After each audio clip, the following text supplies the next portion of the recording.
Our second honorary life membership honoree is our friend, Alex Glashausser.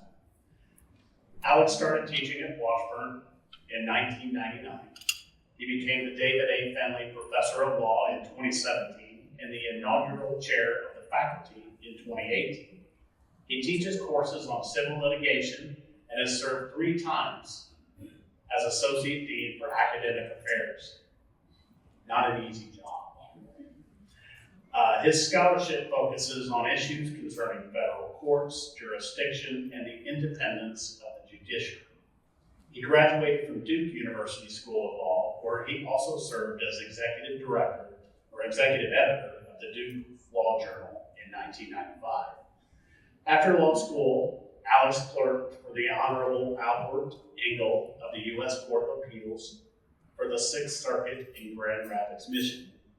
He then served as a litigation associate for Voorhees, Sater, Seymour, and Peace, and taught as an adjunct at Ohio State University College of Law before coming to Washburn.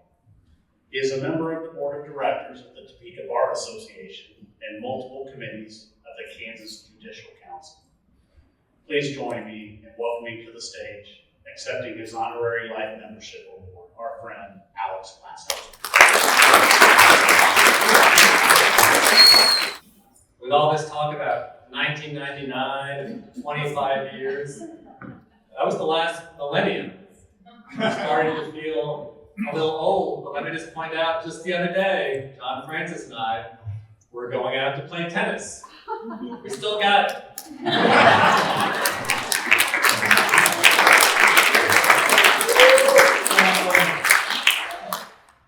It started with an email. I was working in the litigation department of a big law firm, as you just heard, in Columbus, Ohio, and started teaching as an adjunct professor at Ohio State. The email was from a student amid a bunch from partners, clients, associates, and I realized instantly that the student's email was the one I just cared the most about. So I decided to leave the firm and teach full-time. I went on the national market and ended up with 3 options in New York, Florida, and Kansas. I grew up in New Jersey, and geographically, I've got to say, the law school in Kansas was 3rd on my list of 3. But, spoiler alert, I chose Washburn. I just felt comfortable here from day one. It was my wife Yumiko's birthday. On the day we came to look for a place to live, Linda Elrod invited us to her home for dinner, and more importantly, a cake that she had baked for the occasion. During my first few years at Washburn, I worked closely with Ellen Byers and Jalen Lowry, forming lifelong bonds. One of many other colleagues to welcome me warmly was Bill Rich. During my first stint as Associate Dean for Academic Affairs, he was the interim dean, so we worked together on a daily basis.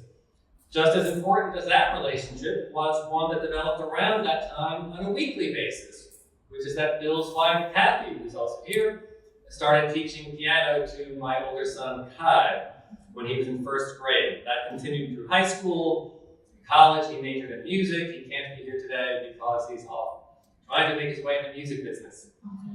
And Kathy also taught my son, Sho, who is here tonight. He's a college student at Swarthmore, and he's at Swarthmore in part because Kathy recommended that he go there.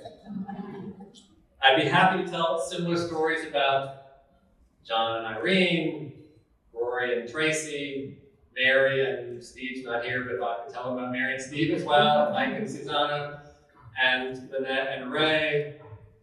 And I was so happily surprised to see Betty and Gunther here, Mary Matthews is here somewhere, and I'm sure I'm leaving people out of I just saw, but time being of the essence, I will end where I started.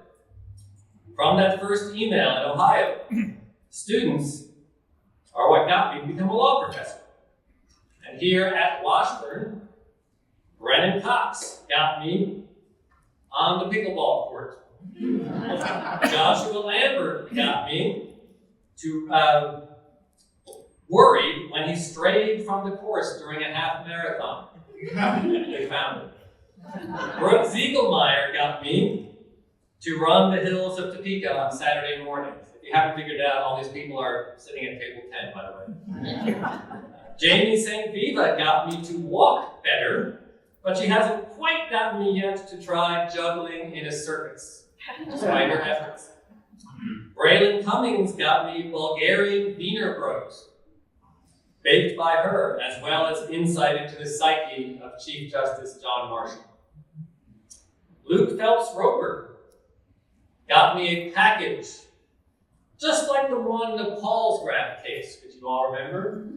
Only this package contained not explosives, but chocolate bars. Madison Berger and Allison Moore got me more balloons on my birthday than the number of years I was turning.